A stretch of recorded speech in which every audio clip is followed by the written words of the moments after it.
Serious Marriages by Jose Santos. According to John Gottman, in his book The 7 Principles for Couples to Work, the key for people to be masters in love lies in the type of interaction that develop between them. In her studies conducted in the Love Lab at the University of Washington, in a long and happy marriage, people responded with 90% kindness to the emotional needs of their partner. Dr. John Gottman, who has created the REM relationship attachment model, establishes 5 connections for the relationship to work. 1. To know each other, what Gottman calls the maps of love. 2. Build trust, which for Dr. Stephen Covey requires capacity and integrity. 3. Support yourself in times of need. Know that you can count on your partner in times of need. 4. Commitment. According to ontological coaching, it implies binding ourselves through mutual promises, which enslave our words, until we fulfill, which allows us to stay at the table of opportunities. 5. Intimate. Reach deep relationships that can overcome time, circumstances, and the storms of life. When the relationship is faced with any risk factor, Gottman advises adopting 4 intimacy-inducing alternatives.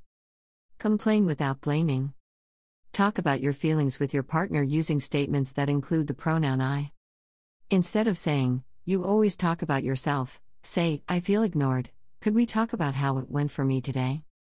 Culture of respect. Think positively about your partner, focusing on their positive characteristics. Show appreciation and affection, it is essential. Change your stupid to "I'm proud of the way you handled that situation." Assume responsibility. Even if you disagree with your partner, listen to them and take some responsibility. Say, "I should have rushed" instead of "It's your fault, we're always late." Calm down. Take 20 minutes to lower your heart rate before you start arguing.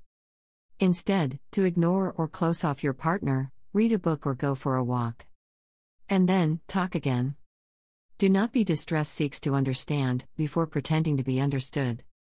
Talking is not the same as communicating, and often no one teaches us how to communicate, not at school or at home, says Peter Saddlington, a psychologist at Relate UK, an organization that has been supporting couples for 70 years. Counseling can help you develop the ability to communicate better, he adds. In addition, it offers 3 tips. And the first is: ask for advice. The mere act of talking to someone you trust, who knows how to listen and keep quiet about confidences, who is not part of the relationship, can help. Schedule. Set aside time each week for couple communication. Establish ground rules. Do not interrupt or give solutions, rather empathize with your partner. Look for solutions if your partner's advances in love leave you cold. You could be harboring pent-up anger and resentment. Instead of avoiding this aspect of your relationship, talk about your feelings. Emphasis on errors and defects will end up separating them.